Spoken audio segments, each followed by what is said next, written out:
Longshore worker does various jobs. It could be a crane operator, it could be a gantry operator, drive machinery like reach stackers and bomb carts, load logs, load grain, work the rail. I specialize in driving cranes. That's how I move the cargo. We're going into the maintenance shop here now. This is where all the equipment, including the cranes, the reach stackers, the bomb carts, the forklifts, anything at all is maintained in this shop here. Sure. And now how does that work? Are these mechanics on site, or are these longshore workers repairing and maintaining these vehicles? They're actually mechanics, electricians, welder fabricators that actually work at the longshore haul. Okay, so they are longshore workers, but they do have their trade as well. That's right.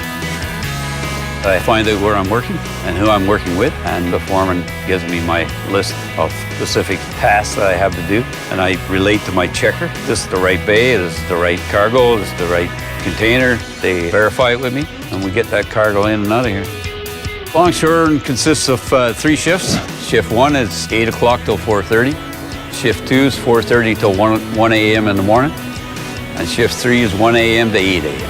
One crane operator is responsible for loading how many?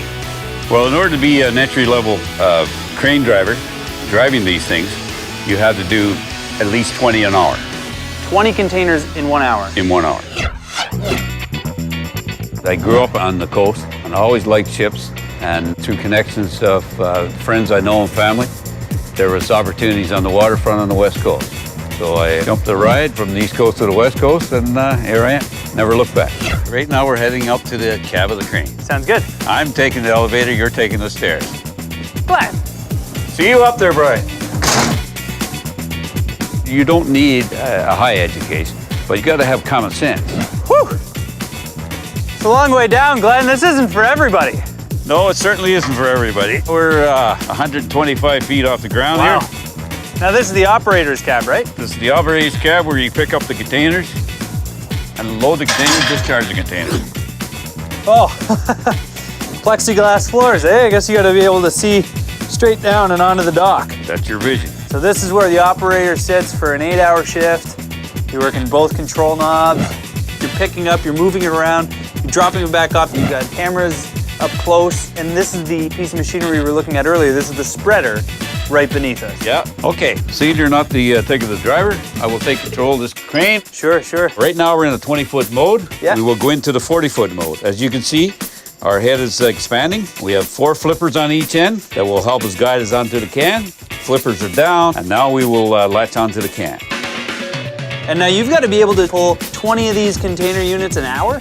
You got to do at least 20 an hour. The way to get into it is go where the ships go. And that will be to any major port on the West Coast. Find out when the recruitment is happening and get into the recruitment. For a new recruit, first of all, you do the laboring job, and then when there's openings come for training, you apply for the training and prove yourself that you can drive. Learn on a forklift first, then you can learn on a bomb cart, then you go on to reach stack, and then go up to dock gantry. It could take 6 to 10 years to get up to drive a dock gantry. You got to be able to communicate. Communication is a big thing, because every day is a brand new ship, brand new groups that you work with. So you're moving this whole cab and you're moving the crane at the same time. You're going up and down, left and right. Plus you have to look at all the obstacles around you. Right now I've landed on the can with the spreader. Yeah. As you can see, I got a white light and a green light. White light and a green light, yeah. But I need a red light in order to lock. And then the flipper's got to come up. And we got 2 minutes to get this thing from here onto the ship and back and get another one. The perks in this industry that people work towards is probably the benefits and the pensions.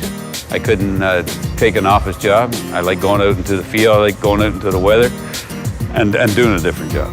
So this whole thing, you've really got to be good with your hands to have this kind of a position. You certainly have to be good with your hands.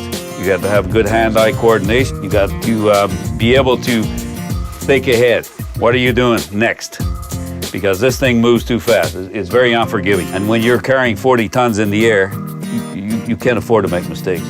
It's a very exciting job. It's very flexible. And as long as you're diligent,